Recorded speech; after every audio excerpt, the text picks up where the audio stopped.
Magandang araw, GIP.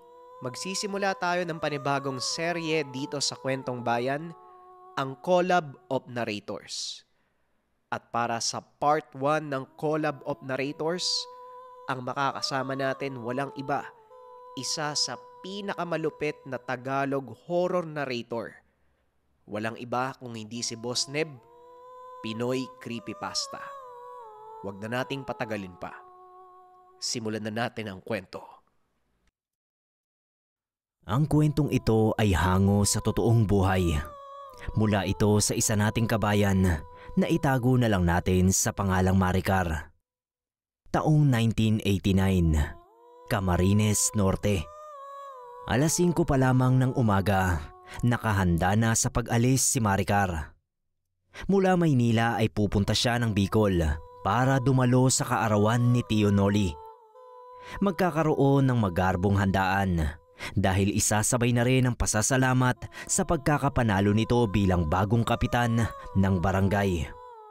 Dahil pinayagan naman siyang lumiban sa trabaho, sinamantala na niya ang pagkakataon na muling makabisita sa probinsya. Maswerte naman ng araw na yon dahil maagang nakaalis ang sinasakyan papuntang Bicol. Halos 15 oras ang naging biyahe, kaya gabi na nang makarating sa lugar. Pagbungad pa lamang sa bakuran ng tirahan ay masaya na siyang sinalubong ng mga pinsan. Matapos ang konting kamustahan ay nag-umpisa ng kumain ng hapunan. Masayang nagplano ang pamilya kung ano ang isusuot para sa kinabukasang salo-salo. Napakasaya ng gabing yon at puro tawa ang nangibabaw sa hapagkainan. Nang mabatid na alas 11 na ng gabi, nagpasya na ang mag-anak na magpahinga dahil maaga pa sila kinabukasan. Alas 3 ng madaling araw, nagising si Maricar dahil sa ingay ng mga kinakatay na baboy. Pumunta ito sa kusina para naman makatulong sa iba pang mga gawain. Habang nakaupo, dumating naman si Tio Noli at sinalubong niya ng yakap. Dalagang-dalaga ka na, Maricar. Siguro may nobyo ka na sa Maynila. Sabihan mo ako kapag niloko ka para mabigyan natin ng pasa sa mata. Pabirong wika ni Tio Noli. Tumawa na lang si Maricar dahil kahit 27 taong gulang na ay hindi pa rin ito nagkakanobyo. Matapos ang pagbibiroan, nagpaalam na muna ang tiyuhin dahil sa marami pang aasikasuhin. Tumulong na din ang dalaga sa pagpupunas ng mga plato para naman mapadali ang iba pang gawain. Maya-maya pa, nagising na rin ang iba pang pinsang babae, kaya naman naging maingay muli sa lugar. Dahil alas 6 pa ng gabi mag-uumpisa ang okasyon, tumulong na lamang si Maricar sa paglilinis sa tahanan buong maghapon. Nakahanda na ang lahat bago pa magtakip silim. Napakaganda ng naging itsura ng lugar. Nakakatakam ang mga putahe at higit sa lahat, nakisama ang panahon dahil sa bilog ang buwan ng mga oras na yon. Di nagtagal, nag-umpisa na ang pagdiriwang. Naunang magbigay ng mensahe si Tio Noli at nang matapos ay nag-umpisa na ang kainan. Habang abala ang lahat sa pagkain, nag-anunsyo naman ng isa sa mga kaibigan ng tiyuhin na pagkatapos ay magpapalaro ito at may premyong 50 piso sa mananalo. At ang larong gagawin ay ang tinikling.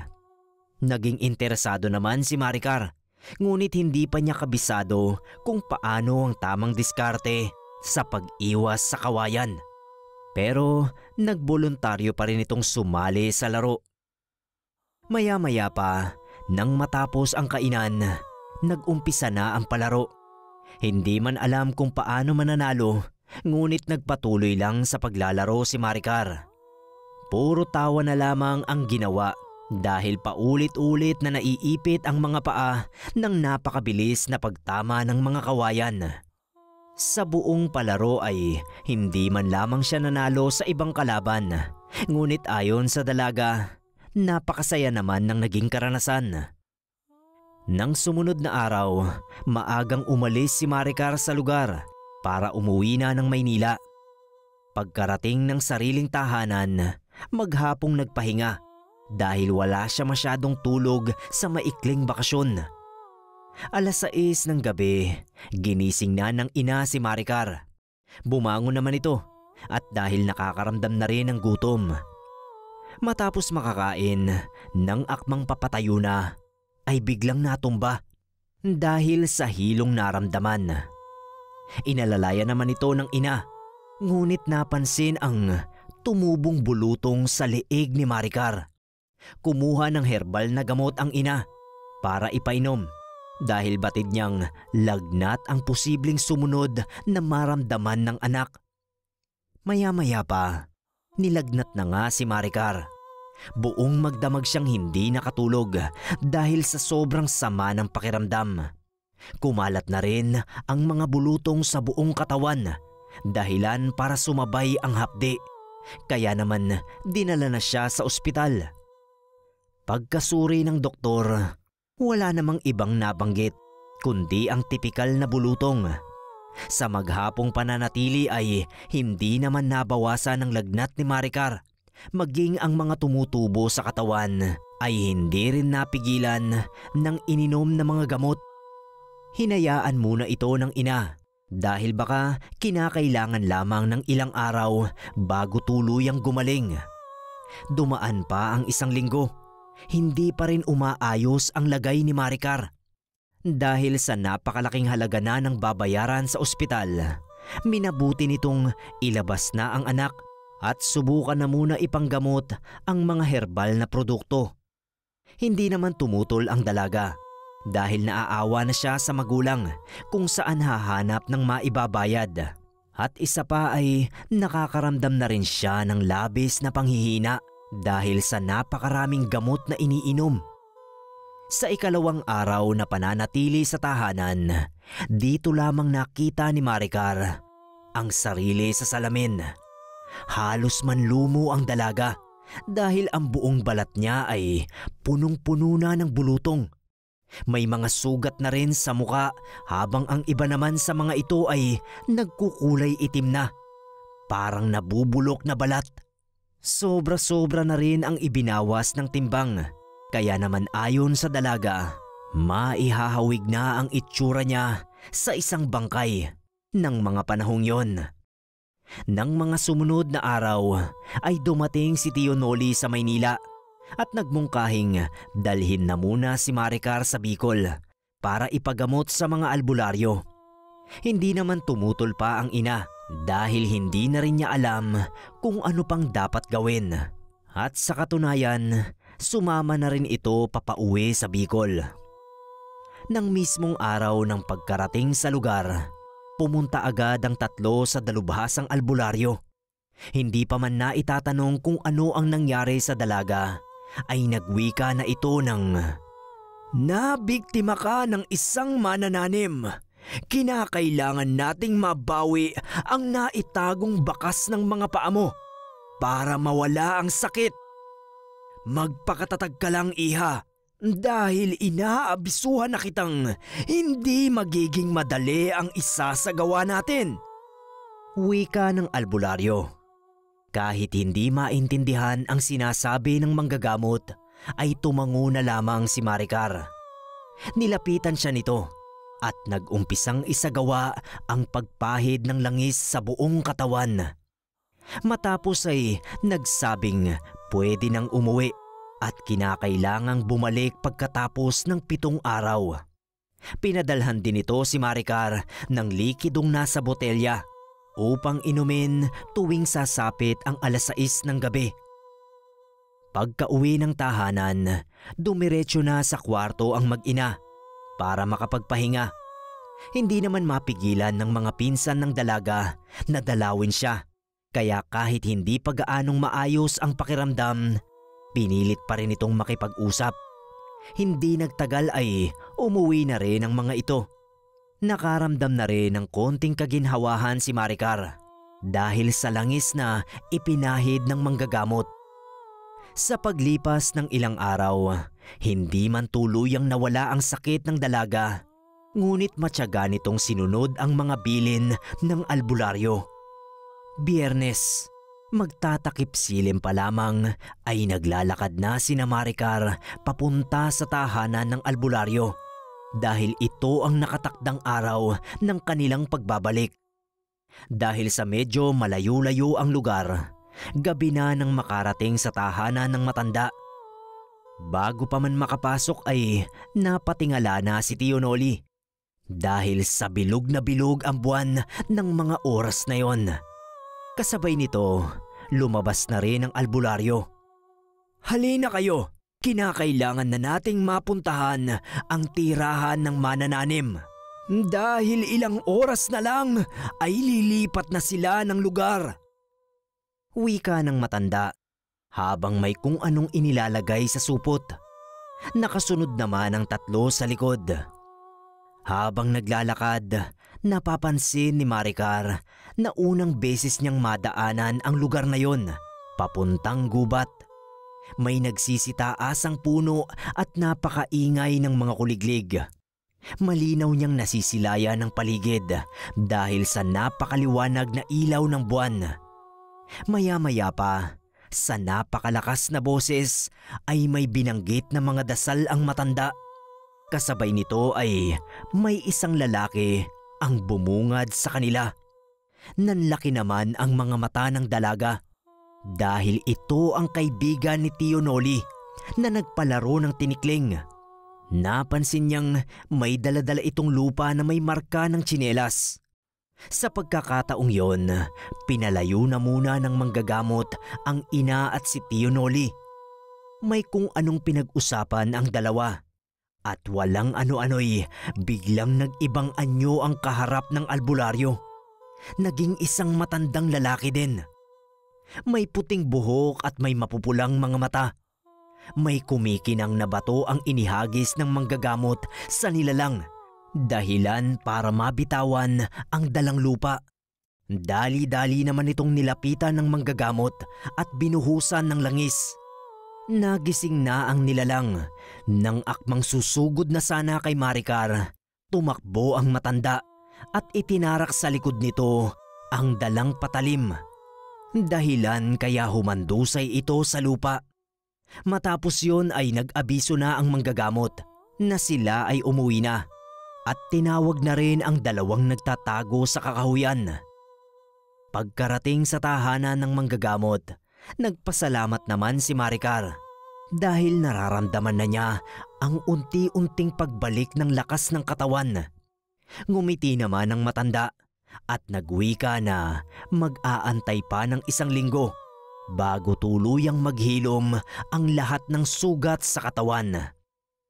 Magmula ng araw na yon, paunti-unti nang bumalik sa normal ang pangangatawan ni Maricar.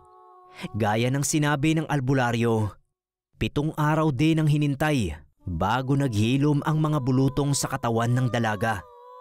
Labis naman ang pasasalamat ng mag-ina kay Tio Noli dahil kung hindi ito nagmalasakit, hindi pa sana magagamot ang dalaga.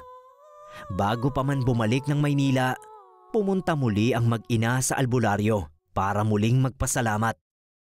Sa paglipas ng panahon, naging normal man sa ating bansa ang sakit na bulutong, ngunit para kay Maricar na nakaranas ng sakit galing sa nilalang, hindi ito basta-basta. At dagdag ni Maricar, huwag makakampante dahil hindi imposible na ang bulutong na natamo mo ay galing sa manananim.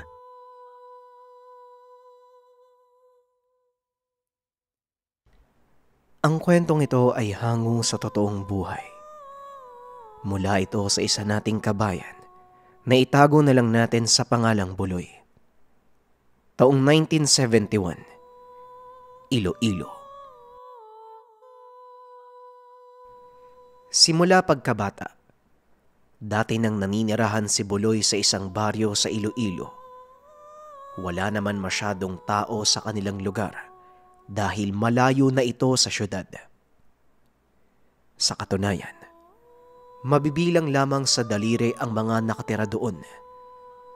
Payakma ng pamumuhay ngunit sagana naman sa makakain dahil sa napakaraming puno na magkukunan ng gulay at prutas.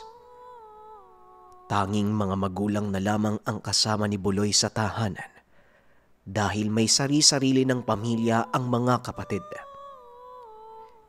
Bagamat kulang na ang miyembro, masaya naman ang binatilyo dahil mababait ang mga magulang at malaya siyang nakakapunta kung saan. Isang araw, gawa ng wala nang may panggagatong, minabuti ng binata na pumunta ng bundok para makapangahoy. Pagkarating sa lugar, nabaling ang atensyon niya sa isang lalaking halos kasing edad. Bukod sa nangangahoy rin, may mga kasama itong napakalaking aso. Nakaramdam ng takot si Buloy at nang mapansin siya nito, ngumiti naman ang lalaki. Senenyasan ang alaga na umalis na. Walang ano-ano'y tumakbo na papalayo ang aso. Nakaramdam ng ginhawa si Buloy at nilapitan siya ng lalaki. Ako nga pala si Gasod. Matagal na ako nangangahoy dito. Ikaw, anong pangalan mo? Parang ngayon lang kita nakita. Wika ni Gasod. Sumang-ayon naman si Buloy, ngunit nagpatuloy pa rin si Gasod sa pagtatanong. Nang matapos ay nag-umpisa ng mangahoy si Buloy. Maya-maya pa ay nagpaalam na rin ang bagong kakilala. Ngumiti lamang si Buloy at dumiretso sa pangangahoy. Nang mapuno ang isang sako, bumaba na rin ng bundok ang binata. Pagkarating sa tahanan, nag-umpisa na siya sa pagsisibak ng mga naipong kahoy. Sa maghapon hindi na muna lumabas ng tahanan ang binata. Tumulong na lang siya sa iba pang gawaing bahay. Nang mga sumunod na araw, muling nagkasalubong at nagkausap ang dalawa. Magmula ng araw na yun, naging magkaibigan silang dalawa. At halos palagi nang dumadalaw kay Buloy si Gasod. Kilala na ito ng mga magulang, kaya naman madalas nang nasa labas si Buloy. Hindi naman napapagalitan ng mga magulang dahil sinisigurado nito na bago pa man magtakip silim ay nakauwi na. Isang araw, ipinaalam si Buloy ng kaibigan para sumama sa tahanan nito sa loob ng 4 na araw dahil pupunta ang mga magulang sa karatig probinsya. Gawa ng may tiwala naman ang mga ito kay Gasod, pinayagan naman si Buloy na sumama sa kaibigan. Labis ang tawa ng binata dahil sa unang pagkakataon, pansamantala siyang titira sa ibang tahanan. Sa unang araw ng pananatili sa lugar, wala namang kakaiba sa tahanan ng kaibigan. Sa katunayan, napakalinis ng buong bakuran at maging ang kada kwarto sa loob. Maraming alagang aso si Gasod, ngunit hindi naman iba kay Buloy dahil sa marami talaga ang mga aso sa baryo. Napakasagana ng pagkain. Sobra-sobra ang iniwan ng mga magulang na pangkonsumo. Ngunit ang nakaagaw atensyon sa tirahan ng kaibigan ay ang mga kalabasang nakatambak sa kusina. Ayon sa kaibigan, may sakahan sila ng mga kalabasa at ito rin ang pinagkakakitaan ng pamilya. Hindi na rin nag-usisa pa si Buloy. Naging abala na sila sa pagkukumpuni ng nasirang bubong ng maliit na kubo na magsisilbing tambayan sa loob ng bakuran. Nang sumunod na araw, naunang magising si Buloy. Bumangon na ito para pumunta ng palikuran. Bago pa man makarating ay dadaan muna sa kusina. Nang nasa kusina na, napansin niya ang gabundok na mga kalabasa. Kakaunti na lamang ang natira. Naalala niyang maghapon silang naging abala sa pagkukumpuni at wala din naman ang mga magulang ni Gasod para magtinda.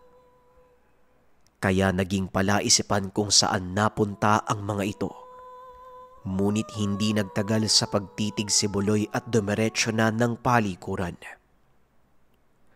Nang matapos, naabutan nito ang kaibigan na nagsimula ng magluto ng almusal. Dala ng kuryosidad, naitanong ni Buloy kung nasaan ang gabundok na kalabasa. Hindi naman tumugon ang kaibigan. Bagkus nagbukas na lamang ng ibang mapag-uusapan. Hindi na rin pinilit pa ng binata ang pagtatanong at sinabayan na lamang ang bagong pinag-uusapan. Maya-maya pa, naghain na ito. Habang nag-aalmusal, naitanong ni Gasod kung gusto bang sumama ni Buloy sa bundok para manguha ng mga kalabasa. Walang pagdadalawang isip na sumama si Buloy dahil wala din siyang gagawin sa maghapon. Matapos mag-almusal, naganda na ang dalawa ng mga dadalhin sa bundok. Binalot ni Buloy ang mga natirang pagkain na magsisilbing tanghalian mamaya. Hindi nagtagal ay nagsimula na sila sa paglalakad. Pagkarating sa taniman, namangha si Buloy kaya naman napatanong ito. Grabe, napakasagana naman ang taniman nyo. Sa inyo ba yung napakalawak na lupaing to? Tanong ni Buloy. Tumango naman ang kaibigan. Isang indikasyon na pagmamay-ari talaga nila ang masaganang taniman. Sa puntong iyon, napagtanto ni Buloy na may kaya ang kaibigan dahil sa dami ng inaani at tiyak na nakakarami din ng benta dahil napakatataba ng bungang kalabasa. Sa pagmamasid, biglang bumalik sa isipan nito ang katanungan tungkol sa biglaang pagkawala ng mga kalabasa sa tahanan. Ngunit hindi na rin nagtanong pa dahil batid niyang ayaw itong sagutin ng kaibigan.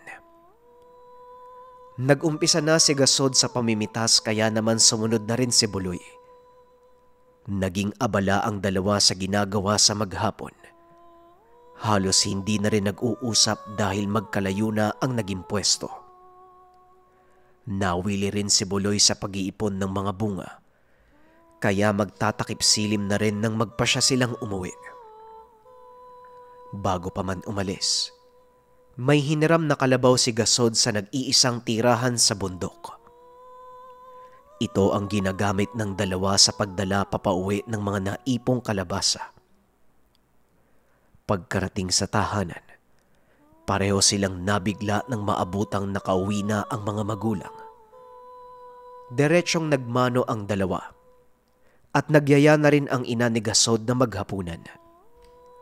Habang kumakain ay nagkwento lang naman ang mga ito sa naging karanasan sa pinuntahan. Pagkatapos, maaga na ring nagpahinga dahil parehong napagod sa ginawa maghapon. Sa napakahimbing na pagkakatulog, nagising si Buloy dahil sa narinig na hindi maipaliwanag na ingay. Para itong tunog ng mga aso, ngunit hindi pangkaraniwan. Dala ng kuryosidad, sinunda ng binata ang tunog at dahan-dahang naglakad. Nakarating ito sa tabi ng palikuran at biglang napahinto nang mabatid ang sinag ng ilaw na nanggagaling sa lupa. Nilapitan ito ni Buloy. Nanlaki ang mga mata nang makita ang butas sa pinanggagalingan ng liwanag. Dito niya nalaman ang nakatagong kwarto sa ilalim ng lupa dahil sa nakitang hagdan pababa sa lugar. Dahan-dahan niyang sinilip ang ilalim at halos hindi makagalaw nang makita ang mga nilalang na maikukumpara sa kambing o hindi kaya naman sa aso. Ang muka ay katulad sa panike, mahaba at matulis na pangil at may mapulang mata. Habang pinagmamasdan, napansin ng binata na nasa baba rin ang mga magulang ni Gasod. Abala sa pagpapakain ng mga nilalang gamit ang mga kalabasa. Ilang minuto niya itong pinagmasdan Kitang-kita ng dalawang mga mata. Kakaiba man ang itsura, ngunit napakaamo nito sa mga magulang ng kaibigan. Nang akmang papaalis na sana, biglang may tumapik sa likod niya at nakita niya si Gasod. Ngayong alam mo na ang sekreto ng pamilya namin. Siguro naman, alam mo na ang sagot sa tanong mo patungkol sa mga kalabasa. Oo, Buloy, may mga alaga kaming sigbin, pero tinitiyak ko sa iyo na hindi mapanganib ang mga yan. Maaaring karamihan itinuturing silang kalaban dahil alaga sila ng mga aswang. Pero sa amin hindi eh.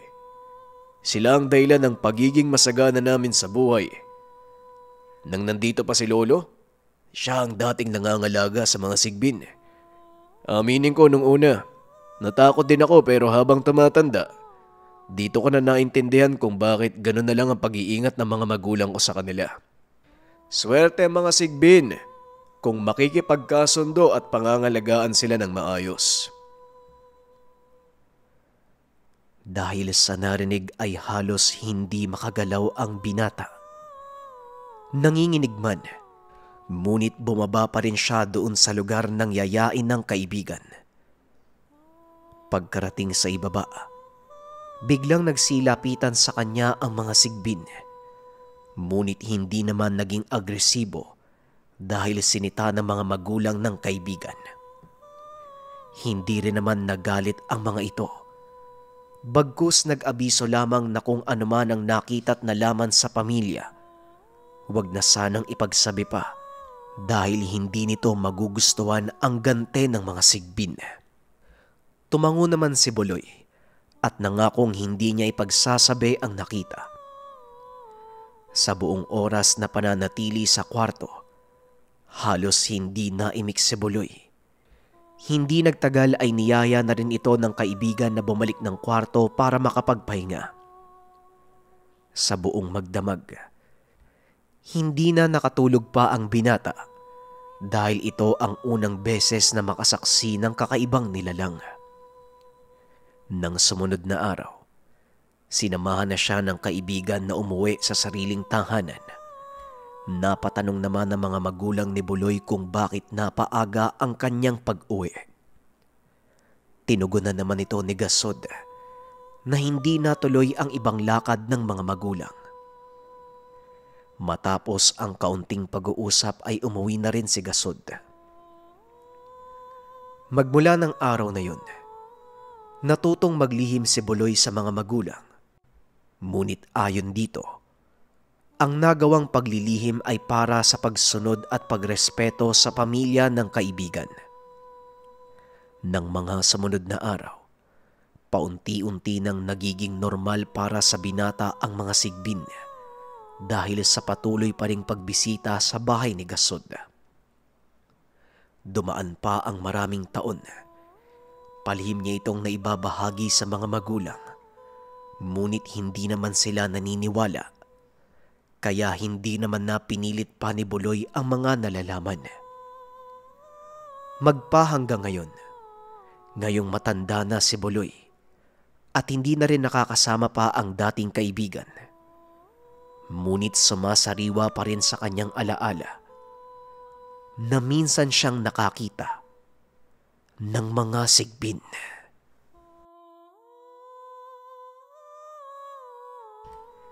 Maraming salamat sa pakikinig ng ating kwento, JIP, at maraming salamat din kay Boss Neb, Pinoy Creepypasta, sa pagpapaunlak na makipag-collab sa channel ng Kwentong Bayan. Maraming salamat, Boss Neb. Na-appreciate ko talaga yung pag-guest dito sa channel. Muli, JIP, maraming salamat sa patuloy na suporta at pwede nyong i-comment dito sa baba kung sinong gusto nyong next na i-collab natin. Yun lamang, maraming salamat. Huwag kalimutang mag-comment ng #JD para sa mga paparating na raffle. Paalam.